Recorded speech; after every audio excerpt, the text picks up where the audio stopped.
তুমি কি জানো উম্মত, আমি 23টা বছর টানা তোর জন্য কেঁদেছিলাম উম্মত। আমি এমন কাঁদা কাঁদছি রে উম্মত তোদের জন্য।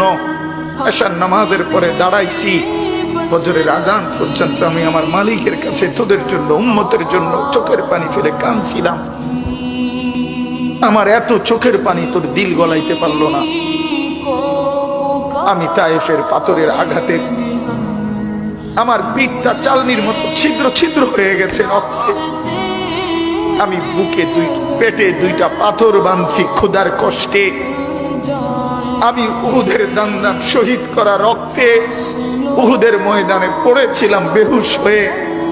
আমার ঘরের চুলায় 3 মাস রান্নার জন্য কোনোদিন চুলায় আগুন জ্বলে নাই। আমার এত চোখের পানি, এত রক্ত, এত ক্ষুধার কষ্ট, কিছুই তোর মন গলাইতে পারলো না, তোরে সেজদা দিতে পারলো না।